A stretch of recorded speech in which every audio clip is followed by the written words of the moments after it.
بسم اللہ الرحمن الرحیم رب یسر ولا تعسر واتمم بالخیر۔ مومنین کرام، امام زین العابدین علیہ السلام کی دعا، ماہ رمضان المبارک کے استقبال کی دعا۔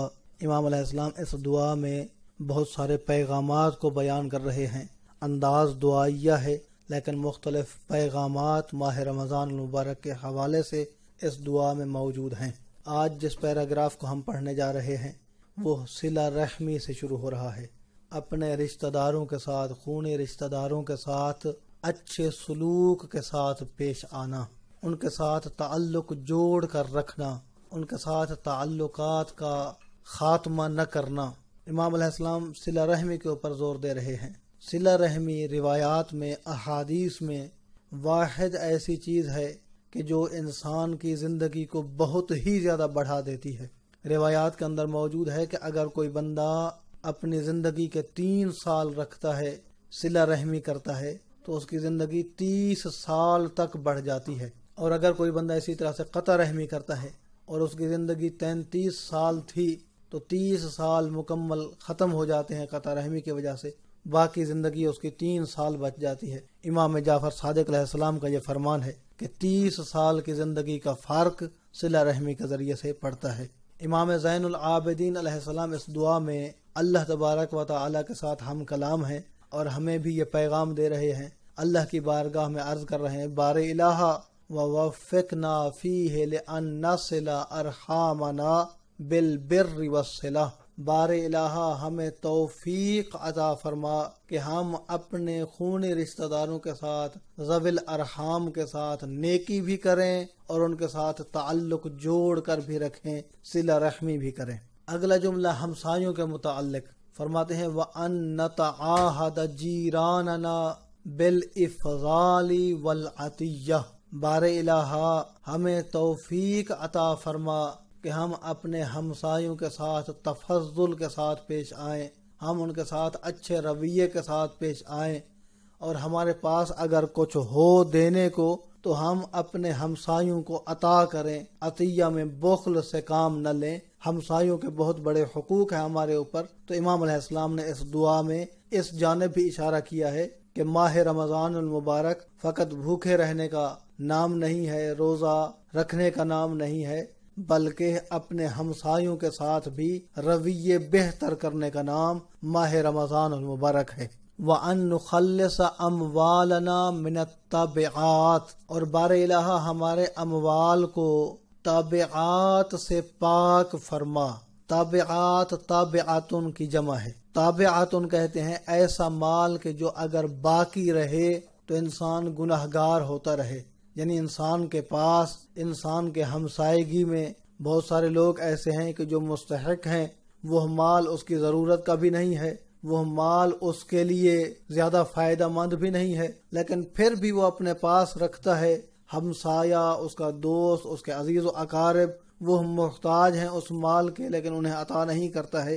امام علیہ السلام فرماتے ہیں ایسے اموال سے ہمارے کو پاک فرما، ہمارے پاس ایسا اموال نہیں ہونا چاہیے۔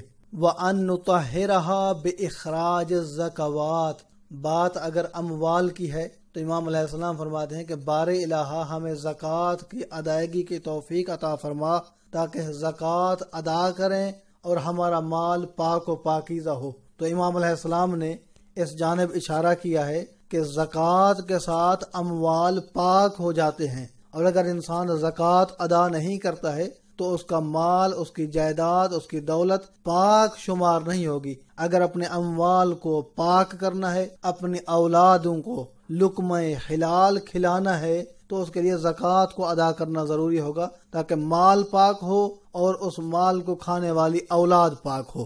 وَأَن نُرَاجِعَ مَنْ هَاجَرَنَا، وہ لوگ کہ جو ہم کو چھوڑ چکے ہیں، ہجرت کر چکے ہیں، ترک وطن کر چکے ہیں، کسی اور علاقے میں منتقل ہو چکے ہیں، بار الہ ہمیں توفیق دے کہ ہم ان کے ساتھ بھی کچھ رابطہ رکھیں، کچھ مراجعہ رکھیں۔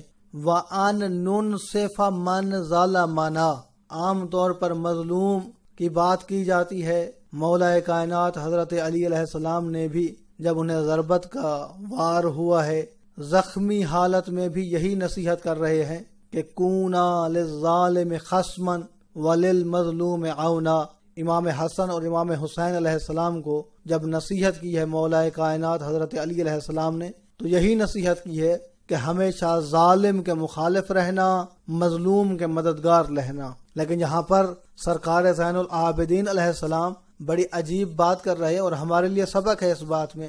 سرکار فرماتے ہیں وَأَن نُنْصِفَ مَنْ ظَلَمَنَا، ہم میں سے اگر کسی پر ظلم ہوا ہے، ہم میں سے اگر کوئی مظلوم ہے، تو ہمیں چاہیے کہ ہم اس کے ساتھ انصاف سے کام لیں، ہم اس کے ساتھ رویہ انصاف والا رکھیں۔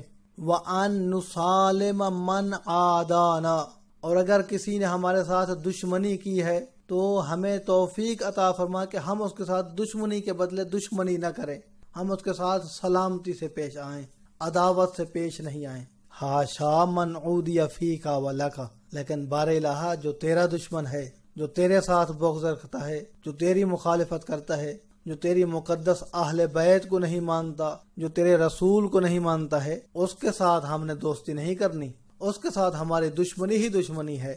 ہماری جو ذاتی دشمنیاں ہیں بار الہ ان دشمنیوں کو ختم فرما، فقط اور فقط اپنی ذاتی دشمنیاں۔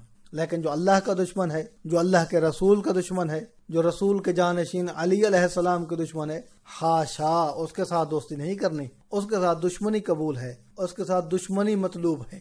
فَإِنَّهُ الْعَدُوُّ الَّذِي لَا نُوَالِيهُ، امام علیہ السلام فرماتے ہیں وہ تو ایسا دشمن ہے جس کے ساتھ ہم دوستی کر ہی نہیں سکتے ہیں، جس کے ساتھ دوستی کا سوال ہی پیدا نہیں ہوتا۔ وَالْحِزْبُ الَّذِي لَا نُصَافِيهُ، اور ایسا وہ گروہ ہے اس گروہ کے ساتھ ہم نہیں بیٹھ سکتے ہیں، اس گروہ کے ساتھ ہم معاملات صاف نہیں کر سکتے ہیں، اس گروہ کے ساتھ ہماری دوستی نہیں ہو سکتی ہے۔ دعا ہے کہ اللہ کی ذات ہمیں اس مبارک مہینہ کے صدقے میں اپنی بندگی کی توفیق عطا فرمائے، اور اس مبارک مہینے کے صدقے میں کائنات میں موجود عالم اسلام میں، عالم انسانیت میں موجود اس وبا کو ختم فرمائے، اس وبا سے نجات عطا فرمائے۔ اپنا بہت سارا خیال رکھیے گا، اپنی دعاؤں میں یاد رکھیے گا۔ محمد نقی جسکانی کو حوزہ علمیہ نجف اشرف سے شیعہ پوائنٹ سے اجازت دیجیے۔ والسلام علیکم ورحمۃ اللہ وبرکاتہ۔